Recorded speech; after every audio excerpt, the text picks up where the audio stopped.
Qual é a tua visão sobre isso? Tu concorda com essa ideia que o MBL sempre foi um centro para a esquerda, mas se camuflou de liberal, conservador durante um tempo para até ganhar a própria mídia para poder subir no poder? Perfeito. Antes de responder, mandar um abraço pro Alex que comentou aqui na live. Assim, ó, meu pastor, que também está aqui, que é meu assessor, bem nessa época eu estava bem fã do MBL, ele falava: Felipe, tu não acha estranho eles não falarem sobre aborto? Tu não acha estranho eles deixarem assim meio no ar que são a favor da liberação das drogas?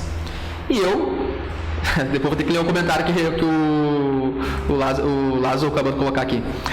Tu não acha estranho eles não serem assim conservadores, né, que defendam essas pautas?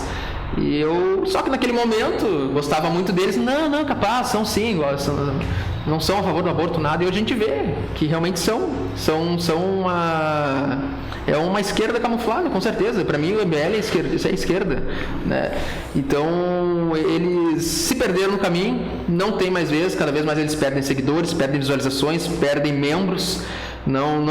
Provavelmente não irão eleger mais pessoas, passou já esse tempo aí que eles estavam. Eles nunca foram os donos das ruas, acharam que eram, mas não são, e não tem mais espaço para eles nas ruas. Eu acho só tem espaço na esquerda, né? Eles estão junto com a esquerda agora nas movimentações, aí eles têm espaço. Eu acho que é assim, eu acho que o MBL, a minha visão, o MBL continua elegendo seus candidatos, porém os que já estão lá, Kim Kataguiri, Arturo Duval, e depende do cargo. Eu acho que novos... novos não, e eu acredito que esses aí do MBL, principalmente os autodeclarados, não o Kim, mamãe falei, esses aí não vão perder seus cargos, provavelmente. Claro que a gente sabe, fizeram votações muito altas, né, que talvez o que eles irão perder de votos não seja o suficiente para que eles não se elejam, mas cada vez mais eles vão se desidratar, isso é certo. Eu só leio o comentário aqui do Lázaro, ele falou que o MBL é uma filial dos tucanos. Mais ou menos isso. O Constantino, porque o Constantino ele considera, eu estava vendo ele falando esses dias, ele não considera o pessoal do PT, dessa esquerda mais radical, como a esquerda, porque ele diz que para ele essa esquerda não deveria nem existir. Para ele a esquerda é o pessoal do PSDB, esse pessoal de PDT, de centro-esquerda, que ele diz, a esquerda natural é assim. Não é esse radicalismo, ok. Mas, enfim, o MBL foi um caso até diferente, porque eu fazia parte do MBL. E pela admiração que eu tinha pelo Gabriel, quando o Gabriel saiu, eu parei de ver alguma coisa tá errada. Pro Gabriel sair do movimento, que ele sempre bateu no peito e defendeu, é porque tem alguma coisa errada. Eu nunca fui do MBL, nunca me filiei, né, nunca fiz parte. E a gente, claro, quando a gente via eles nas ruas, né, via alguns se manifestando de uma maneira assim que que legal o trabalho dos caras, mas não só se perderam no caminho, como tentaram usufruir dos benefícios de estar supostamente apoiando o Bolsonaro para conseguir eleger em todos os níveis aí, né, federal, estadual e municipal. Mas, cara, para mim o MBL tá acabado. Perdeu totalmente a credibilidade. E vão agora se juntar com a esquerda e tentar derrubar o Bolsonaro. Isso aí a gente sabe que vai acontecer. Mas eu acredito que seja um movimento natimorto. Falando em Bolsonaro, a gente já liga os pontos pro Aliança. O que tu acha? O Aliança consegue sair a tempo? Para essa eleição não vai rolar? Vai acabar saindo do papel, de fato, o projeto do partido? Qual a tua visão sobre isso? O Aliança vai ser o maior partido conservador da América, isso é um fato. Para 2022, muito difícil. E há quem fale, né, pessoas ligadas ao presidente, que ele está esperando ainda, talvez, uma possibilidade. Eu acredito que não, né? Ele está esperando só achar o partido, né, que seja o melhor para ele concorrer. Mas o Aliança vai sair do papel, vai sair. Hoje é um movimento, né? E não faltam muitas assinaturas. E vai sair do papel, vai ser o partido conservador que a gente tanto quer, que os bolsonaristas querem, pessoas de direita conservadores querem, né? Ele vai sair do papel sim, só a gente espera que talvez para 2024 ou 2026 esteja apto aí para filiações.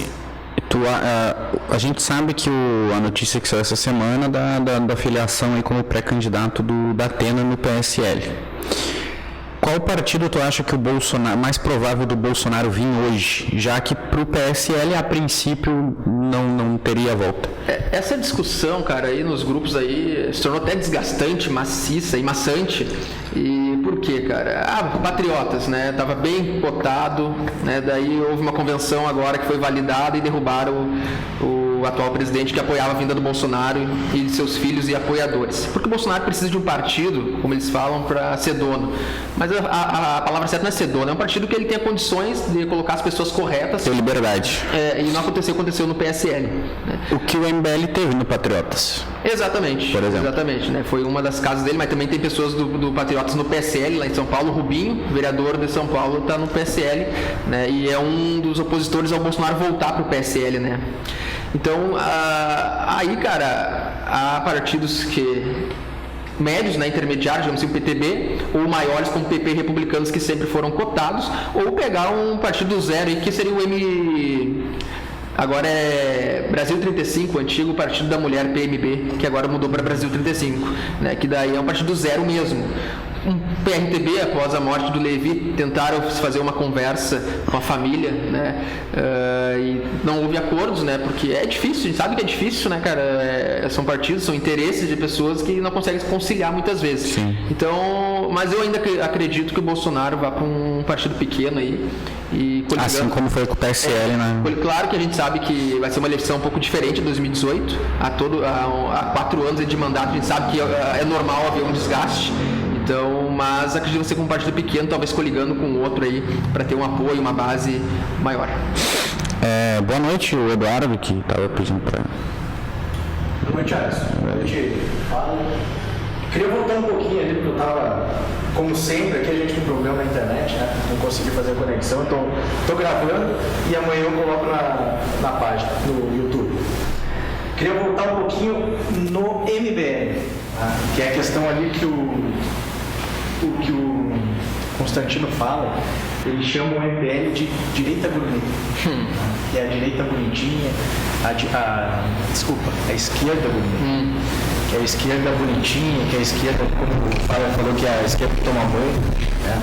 Na verdade, o MBL, o próprio PSDB São Paulo, eles não são conservadores, nunca foram conservadores e nunca foram totalmente de esquerda, a esquerda radical, a esquerda raiz, né, que é o comunismo, o socialismo. Eles eram, tanto que o próprio MBL se chama MBL porque é liberal, Movimento Brasil Liberal, livre, de liberal. Eles eram considerados liberais.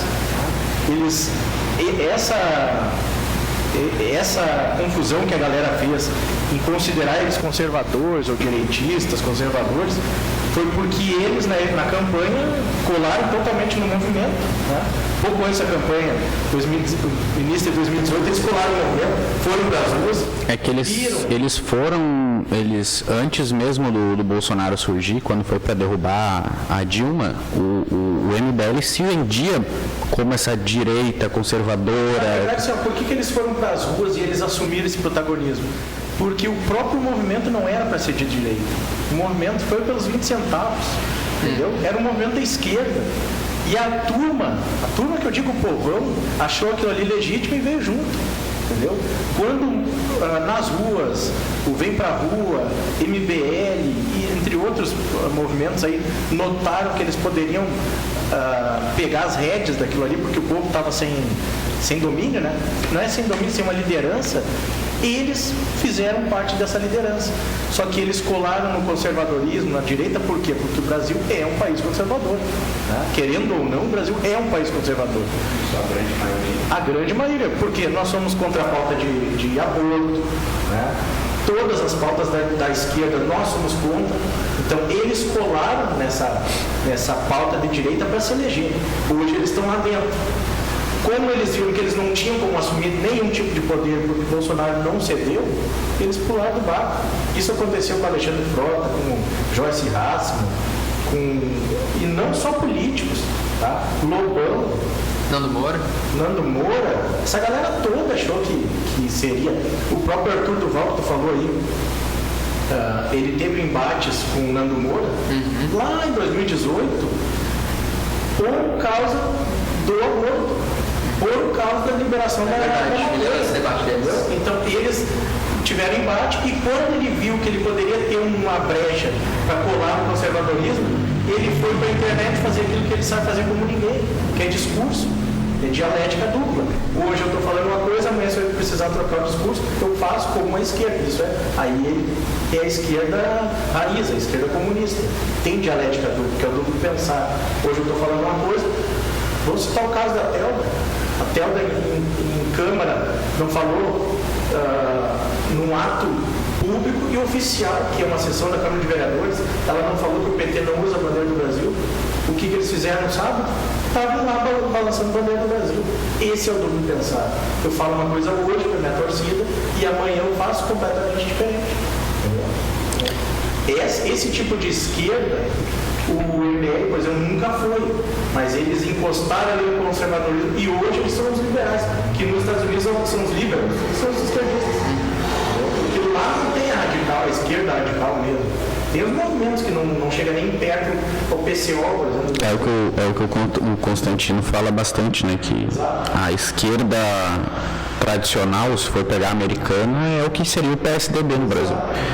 Então, mas já que o MBL meio que se voltou, Faller, tu enxerga algum outro grande movimento de direita de fato no Brasil hoje? O movimento conservador é um movimento aí que tem a liderança do Douglas Garcia. Até não tenho acompanhado muito eles de perto mais, mas é um movimento aí que se manteve a essência. E agora outros movimentos aí que eram grandes eu já não...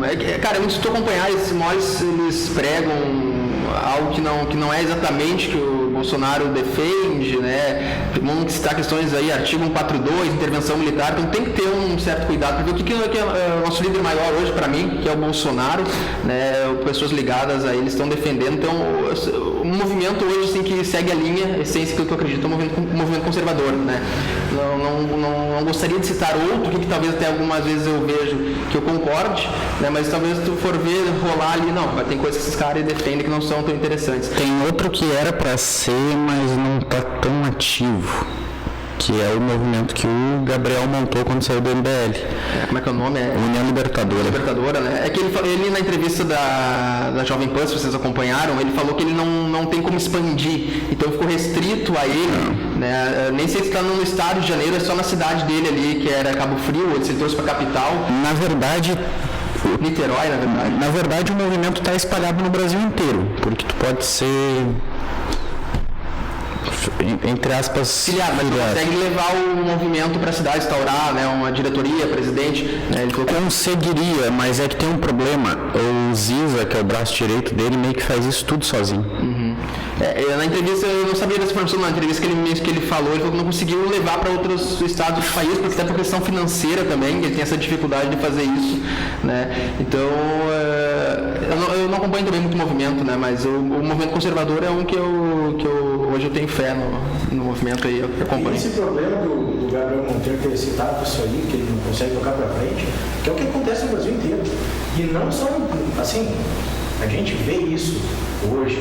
Se tu falar na internet agora, nesse exato momento, em fazer um movimento, tu vai receber um monte de mãozinha, bracinho e dedinho, mas na hora de pega pra acabar, esse é assim, o que eu sempre falo da direita, que eu sempre critico a direita. A direita hoje virou um movimento de Facebook, infelizmente. Porque a hora que é para fazer alguma coisa, tu convidas para que o pessoal não vem, entendeu? Aí tem medo, tudo bem. Muitos da direita são trabalhadores, não podem se queimar. Mas isso não impede de se organizar como sociedade e como movimento. O movimento Brasil Conservador, para ti fazer parte dele hoje, eu já vou te contar uma coisa curiosa que aconteceu aqui. Para te fazer parte dele, tu tem que comprar uma camiseta. Eu sei o que tu vai falar. R$50 a camiseta, né? Isso. R$60. 60, né? Tu tem que comprar uma camiseta e tu tem que assinar por contrato, lá, se não me engano, se comprometendo a fazer reuniões, uma live por semana e grupos de estudo. para estudar conservadorismo, estudar direito, estudar os filósofos de direito, estudar os políticos de direito que fizeram história, estudar não só a vida do Bolsonaro, por exemplo, estudar ali o Winston Churchill, estudar a galera que, sabe, Margaret Thatcher, o que eles fizeram, por que eles são de direito, o que é o conservadorismo.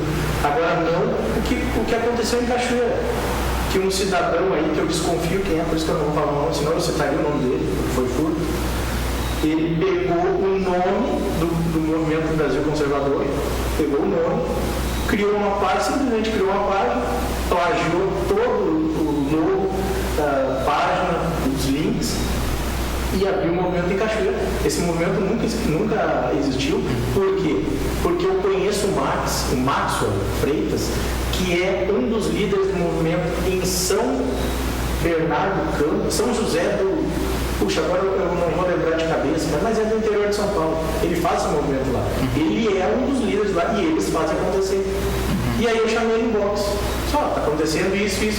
Por isso que ele me elogiou em live. Só, valeu, cara, por ter detectado essa forma aí na tua cidade. Entendeu? E é uma galera assim que eu já percebi que é o modus operandi.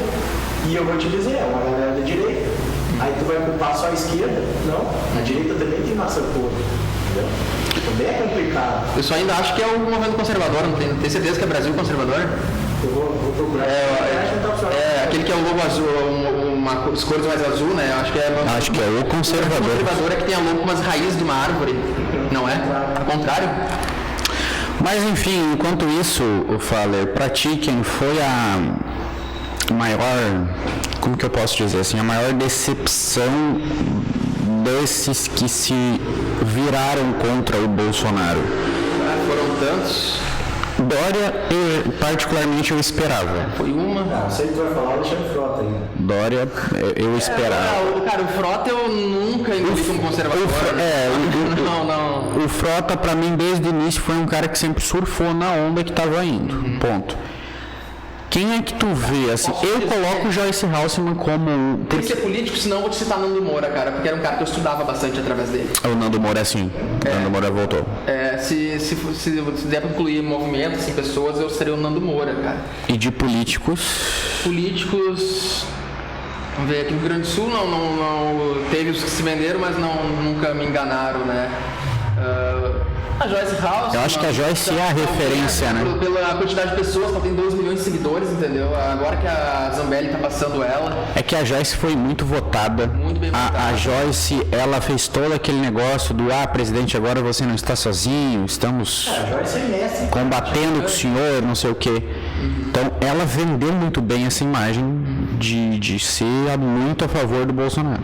Cara, e me surpreendi aquelas pessoas também vão olhar pro outro lado também, a gente pode voltar depois nessa questão dos traidores, talvez eu me lembre de alguém, mas pessoas que não se elegeram nas costas do Bolsonaro, né, e estão fazendo um bom trabalho, inclusive na CPI, vão dar o exemplo do Girão, cara, do Podemos. Nunca imaginei que um cara do Podemos estaria aí fazendo força, ajudando o Bolsonaro na CPI. Marcos Rogério do DEM, né? Então são pessoas aí que não se elegeram junto com o presidente, mas continuam junto. Mas compraram a ideia, né, de um Brasil melhor e fazer pelo certo. E claro, o Dória, cara, também com certeza teve um certo momento lá no início que eu também achava que era um bom nome, poderia representar a direita, mas né, foi uma decepção, né? Uma grande decepção. É que o Dória, na minha visão, foi um cara que o Bolsonaro apoiou nessas últimas eleições para prefeito e tudo mais, mas é um cara que para mim na mesma linha do Dória é o Celso Russomano. Para mim os dois têm o mesmo perfil. E eu não duvidaria se o Celso não se elegesse, se chegasse a se eleger pelo apoio do presidente e fizesse igual o Dória e virasse as costas depois. Cara, agora eu acho que ainda, na verdade, maior é que passando o tempo, tu não se... Fica até ruim tu falar que foi uma decepção, porque tu pensa, eu apoiei aquela pessoa, achava que era boa, né? Mas eu acho que talvez possa ter sido a maior decepção, cara, o Witzel, até por tudo que ele era antes, entendeu? Subiu junto com o Daniel Silveira. Eu me lembrei do Daniel Silveira agora porque o Leonel, o Henrique fez uma pergunta aqui, o que vocês acham da prisão do Daniel Silveira e a falta de apoio do Bolsonaro? Cara, eu acredito que pro Bolsonaro é uma posição muito complicada, né? E eles fazem isso de propósito. Eles querem que o Bolsonaro defenda o Daniel Silveira para bater de frente de vez com outro poder. E o Bolsonaro já bate de frente com outro poder, mas é com questões que a gente sabe que são cruciais. Não que, Deus o livre, não que a prisão do Daniel Silveira não é, mas por um lado eu entendo o Bolsonaro talvez de não fazer isso, e o próprio Daniel Silveira entende. É o famoso se meter em ninho de cobra sem precisar. Ele mesmo falou, o Daniel Silveira, não entendo, presidente, a posição que ele se encontra, né, de não vir me abraçar, mas no fundo é claro que ele se sente abraçado pelo Bolsonaro e é um dos maiores apoiadores dele, né? Tu acha que pode acabar aparecendo uma terceira via, na tua visão, além do que se fala hoje de Bolsonaro e Lula? E quem seria esse nome na tua visão se surgisse? Não tem terceira via, cara. Eu não acredito que não existe. Quem fala em terceira via é porque quer desgastar é aqueles que se dizem em cima do muro, mas quem fica em cima do muro a gente sabe que no final das contas cai pro lado esquerdo do muro. Então não existe terceira via. Tá aí o nosso governador que se autodeclarou homossexual aí, que a gente viu que isso foi uma mera jogada política.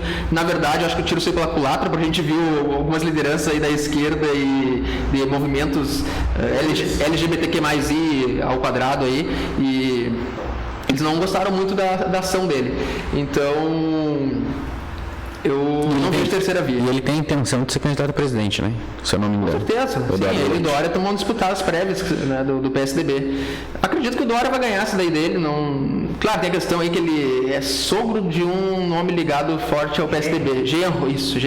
Então pode ser que esse é o homem. Então acredito que possa, né, ter alguma questão ligada aí. O teatro está todo montado, né?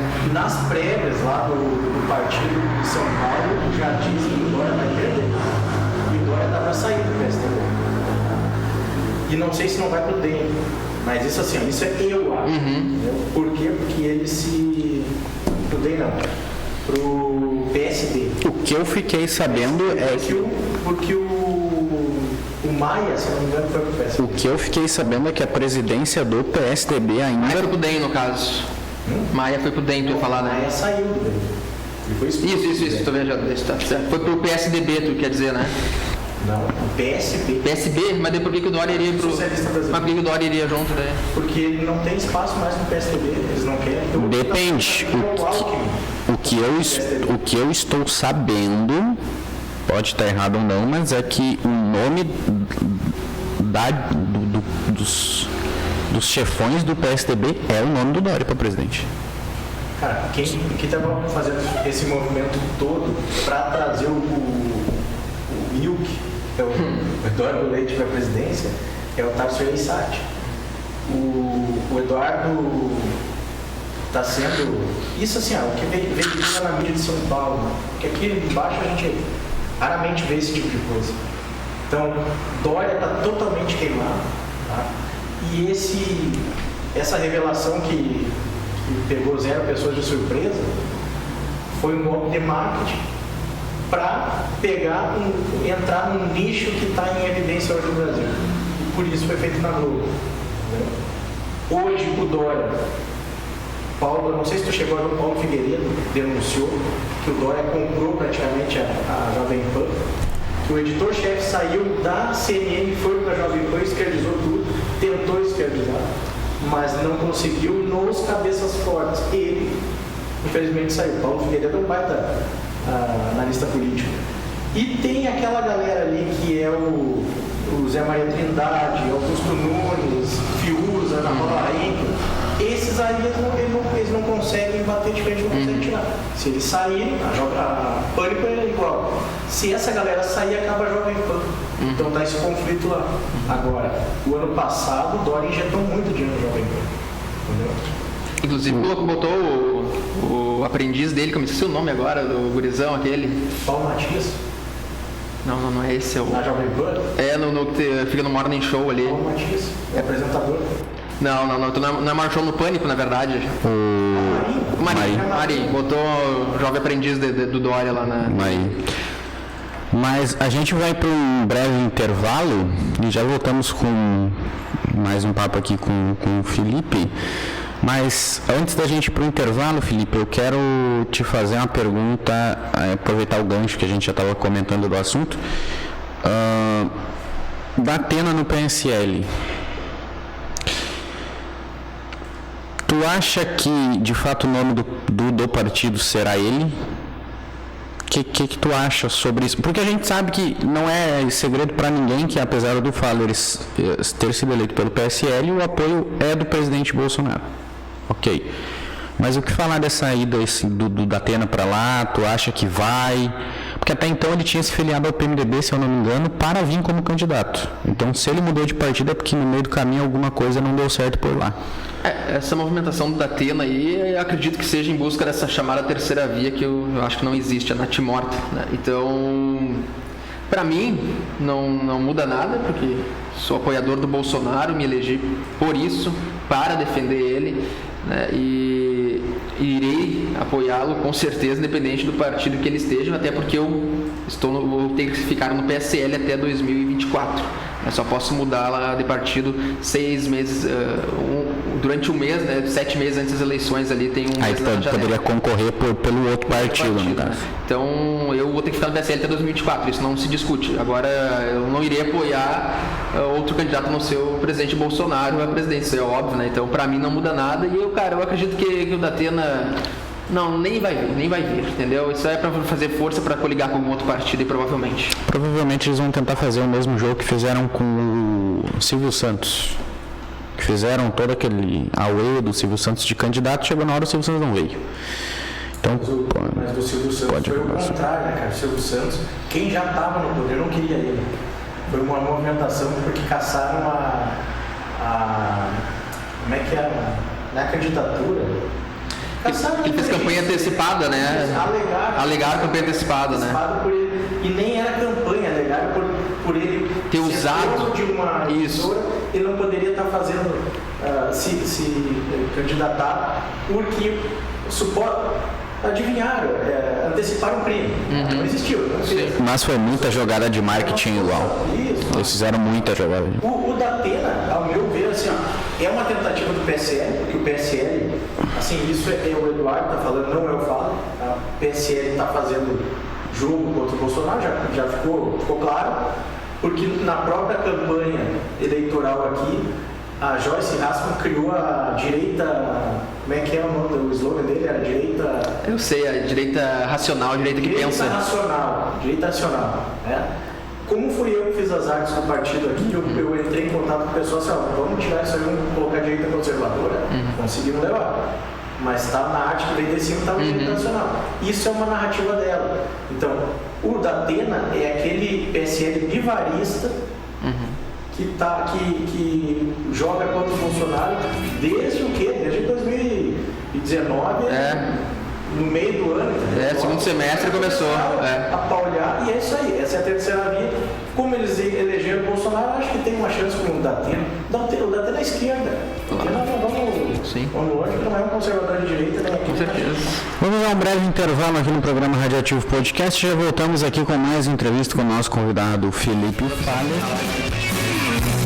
Estamos de volta com o programa Radioativo Podcast aqui nas ondas da Rádio Vida 104,9, né? Mais uma vez, obrigado a todos que estão aí na audiência e vamos aí dar sequência aí mais uns minutos no papo com o nosso convidado de hoje, que hoje a gente vai encerrar um pouco mais cedo, né? Eu tenho um compromisso, o Felipe também veio de viagem, tá cansado também, tem seus outros compromissos.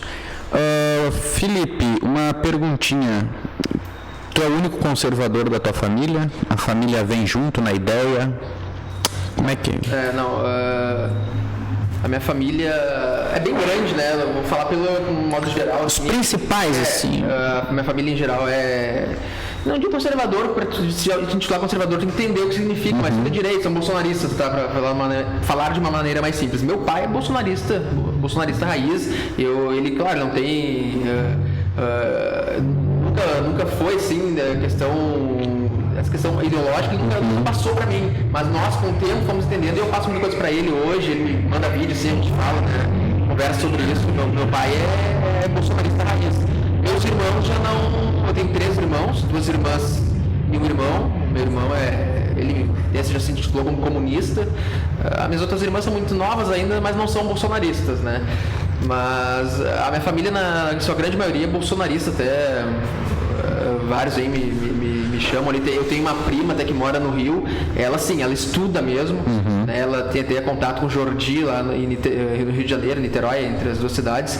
E ela, sim, ela estuda o Olavo de Carvalho, assim, raiz. Estuda ele, lê os livros dele, faz os cursos. Mas é a única, assim, que mais se aproxima. Não diz se aproxima, que mais estuda a questão do conservadorismo. Mas os demais familiares, na sua grande maioria, são bolsonaristas. A minha grande maioria são bolsonaristas. Um ou outro ali que talvez não seja. Eleições 2022, o que tu enxerga? Eu enxergo aí Uma perguntinha pra ti. Eu, pelo menos, acredito, acho que tu acredita na mesma ideia que eu, que se o Lula vir de candidato, um segundo turno seria Bolsonaro e Lula. Sim. Ok. E se o Lula não vir, tu acha que nessa situação surgiria uma terceira via? Ou ainda assim seria um candidato indicado pelo PT como foi o Haddad em 2018? Eu acredito que seja um candidato do PT, mas vamos fazer um pensamento que, caso fosse um outro candidato que não seja do PT, mesmo assim eu não acredito na terceira via, porque a terceira via é um em cima do muro que no final das contas a gente sabe que vai cair pro lado esquerdo, vai ser um esquerdista igual. Então não existe terceira via, né? É um outro petista que quer, um outro esquerdista que quer tentar chegar no segundo turno com o Bolsonaro. Tu acha que o Ciro Gomes teria essa força? Seria o que mais, entre aspas, mais teria uma possibilidade perto dos outros? Acredito que ele vai ser o terceiro mais votado, tá? Mas eu acho que não teria força. Com o Lula, pelo menos, não teria força, né? Poderia ser, se o Lula não concorre, pode ser que o Ciro consiga bater o Haddad, né, um outro candidato do PT, pode ser, mas a gente tá tudo desenhado aí para ser Lula e Bolsonaro no segundo turno. E qual a tua visão dessas próximas eleições? Porque a gente sabe que são diferentes, 2018 para 2022. Com certeza, são eleições totalmente diferentes.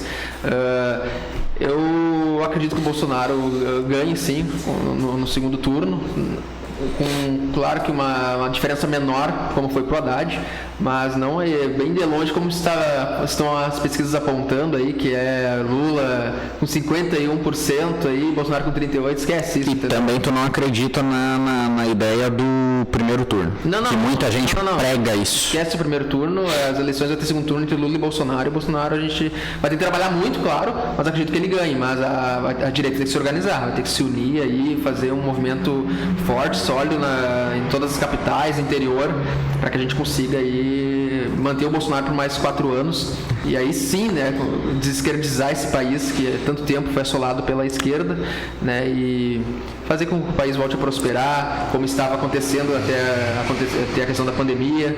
Então a gente precisa 8 anos aí do Bolsonaro e depois continuar com mais 8 anos de direita aí sim, a gente consegue ter um país aí melhor.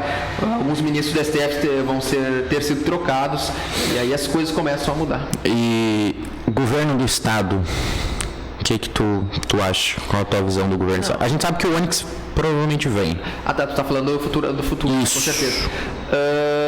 Até deixa eu comentar aqui uma gafe que eu comentei ontem, na hora que eu tava com o presidente e os ministros apareceram lá, do nada apareceu o Onyx.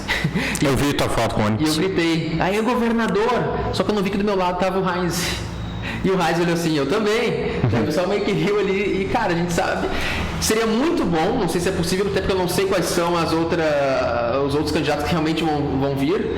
Né? Muitos falam no Romildo Bolzan, que eu desconheço a questão política dele. Mas seria muito bom se desse o Onyx e Heinz no segundo turno. Seria muito bom, né? Porque, pô, 2 caras... Tu não acha que seria melhor os dois se juntarem?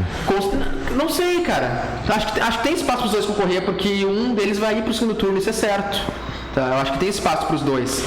A questão é não sei o que o Bolsonaro vai fazer. Eu acredito que o Bolsonaro não vai prestar apoio para nenhum, porque não tem a confirmação, mas hoje na motociata o Bolsonaro fez a primeira parte com o Onyx na garupa e a segunda parte com o Heinz. Eu olhei quando ainda tava o Onyx, então... E no pronunciamento ele chamou os dois para falar primeiro, vem os dois aqui. Eu não sei qual é a ideia do Bolsonaro, até porque o Onyx ainda não é pré-candidato, mas provavelmente vai ser, né? E com certeza será o meu voto. Mas seria uma boa ideia. Eu acho que se eles, pelo menos na minha visão, acho que teria eles se unir literalmente as forças e vir como... No primeiro turno? Não sei.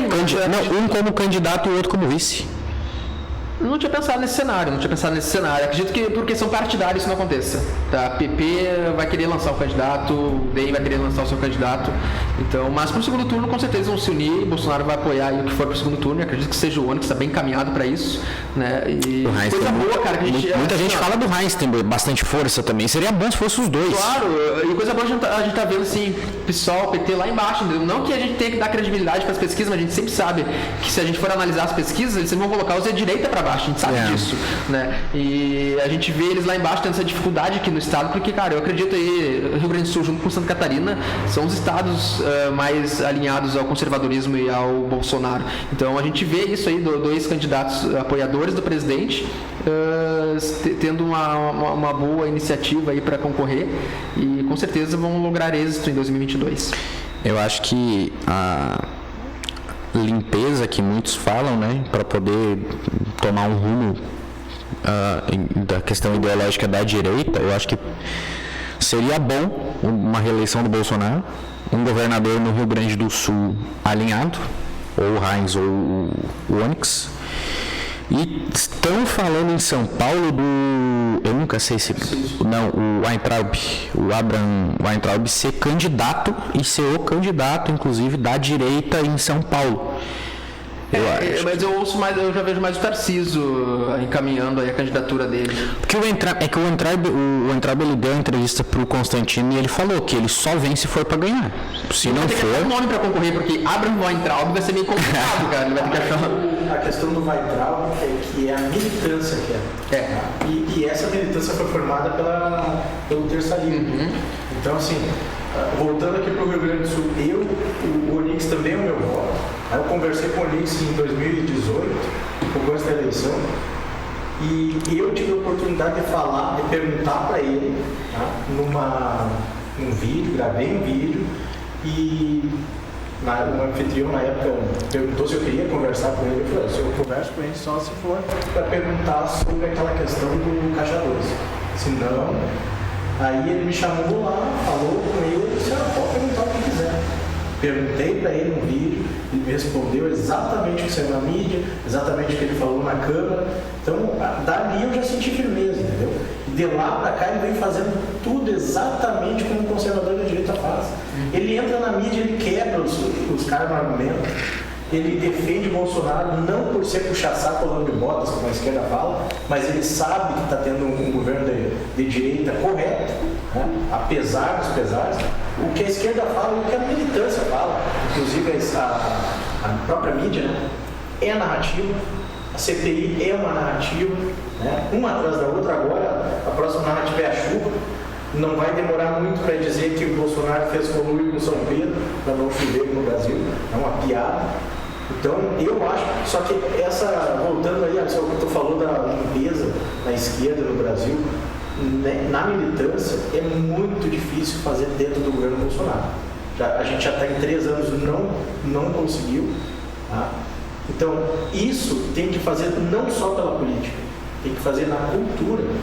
Tem que fazer na cultura, e eu não digo só cultura, filme, música, mas na cultura em casa. Tem que voltar, o conservadorismo tem que voltar a falar sobre Deus nas casas, porque as pessoas estão falando pouco. Tem que parar de escutar, de achar que funk é legal, que sabe esse proibidão dá para criança, TikTok e adolescente seminou na internet. Tem que desconstruir o que a esquerda fez. Isso vai levar muito tempo. Até porque o funcionalismo público, cara, é a sua esmagadora, infelizmente, de esquerda. E eles estão aí com estabilidade. Eles não saem de lá. Então, assim, eles não saem por lei, nós não podemos tirar. Eles têm o seu lado garantido, está garantido por lei. O que tem que fazer? Tem que botar gente nossa. Abrir um concurso lá, bota um cara da direita, sabe? Estimula, vai lá, se inscreve lá, passa aquele concurso, gente nossa. Não é tirar eles, é botar os nossos. É assim que a gente... E isso eu acho que vai levar algumas décadas. Só uma observação, eu acredito que quando Abraham teve que sair do Brasil, toda a perseguição que vinha sofrendo, para mim ele foi a maior perca do conservadorismo no governo. Para mim era a maior referência do conservadorismo. E claro, a gente tem outros nomes bons, né? Não precisa fazer essa comparação, como o Onyx, mas ele foi um cara que dificilmente a gente ia conseguir colocar uma pessoa com a grandeza dele e que queira estar ali enfrentando o sistema, porque tu só tem a perder, entendeu? Porque é muito complicado, toma processo tudo quanto é lado, tem que achar uma maneira de proteger a tua família, porque aquela vez ele estava de férias, os esquerdistas atacaram ele em algum lugar ali, junto com uns índios, eu acho também, né? Foram pra cima dele e ele foi lá falar, porque, cara, ele era uma referência pra mim no governo, no que tange ao conservadorismo. 3 perguntas para a gente finalizar o programa. A primeira, levando a base, a gente tem hoje um cara que, querendo ou não, tem uma grande influência no Brasil e até então não é político, que é o Felipe Neto.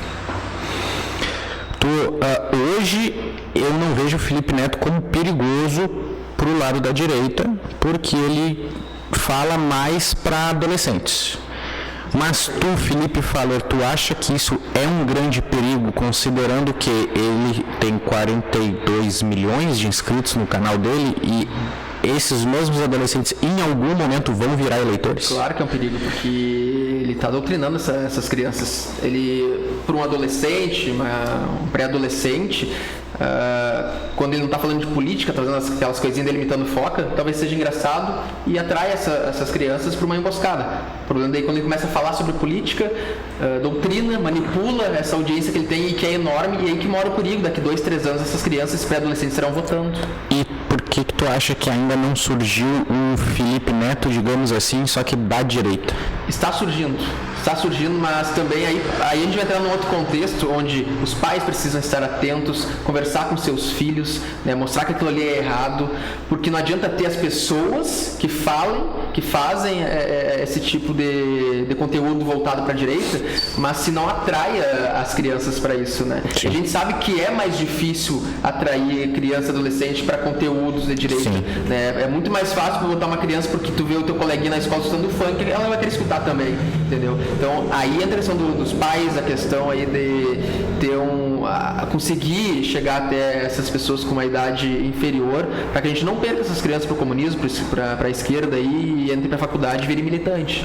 O Felipe Neto tem um grande risco, que ele não é um militante da esquerda, ele é um cidadão que adora capitalismo, que ele foi cooptado pela esquerda e hoje ele está falando para o New York Times. Ele está falando no Roda Viva, ele está na Globo, e ele tem espaço, ele tem tráfego. Então, eles fazem isso que é para dar a credibilidade, tá? Que a esquerda sempre fez. Tu pega a maioria dos prêmios que a cinema, a música faz, por que o grupo faz isso? Que é para colocar aquele cara que é do lado deles lá em cima, para dar crédito. Eu vou criar um prêmio, eu vou encher a minha tropa de prêmios e depois eu vou dizer que ele é o cara porque ele é premiado, entendeu? E a maioria das pessoas não tem a mínima condição de estar no meio da política. Felipe Neto conseguiu um batalhão de crianças imitando foto, falando bobagem, e hoje ele entra na internet não fazendo muita coisa diferente. Ele faz na internet nas redes sociais, a política não é muito diferente do que ele fazia antes. Só que hoje ele pegou toda aquela narrativa que já estava pronta, deram tudo prontinho para ele, nas pautas identitárias, né? Ele só passa para as redes sociais dele. Aquilo ali ele já não fala mais para a criança e o adolescente. Ele fala, aí vem uma Vera Magalhães da vida, chama ele para o Roda Viva e diz que ele é o cara. Colocam um texto para ele falar, uma entrevista no New York Times, colocam lá e dizem que ele é o cara do Brasil. O que o americano que não estuda o Brasil vai dizer? Achar que é o pensador. A propaganda que está fazendo anti-Bolsonaro na Europa é um absurdo. O que falam que o Bolsonaro está queimando a Amazônia, que está É um absurdo. E é nesse ponto que eu falei sobre a cultura. A gente não tem a cultura na mídia, a gente não tem mídia, a gente não tem cultura e a gente não tem o intercâmbio de quem faça essa quebra dessa mídia negativa fora. Aí fica complicado, né? Vamos para as duas perguntas finais aí mais rápidas até, acho, para o Faller responder, até porque a gente já passou o tempo que eu falei para ele que a gente ainda ia terminar o programa. Faller, tu vê uma divisão muito grande na direita, considerando liberal e conservador e a direita como um todo, ou tu acha que tá mais unida hoje do que estava um tempo atrás? Tá começando a haver uma união maior, né? E é necessário, cara. É necessário. Aí em 2019, até há pouco tempo, estava bem desunida, era um movimento para lá, um movimento para cá. E era dividido bem, liberal e conservador. Então a gente tem que achar uma maneira, principalmente agora, um momento crucial, para logo iniciar o ano que vem aí já preparando a campanha. Então, com o pessoal unido aí em todas as cidades, todos os estados, é necessário que se una para reeleger o Bolsonaro. Agora, para a gente finalizar, Faller, qual foi para você o principal projeto que tu já fez e passou como vereador?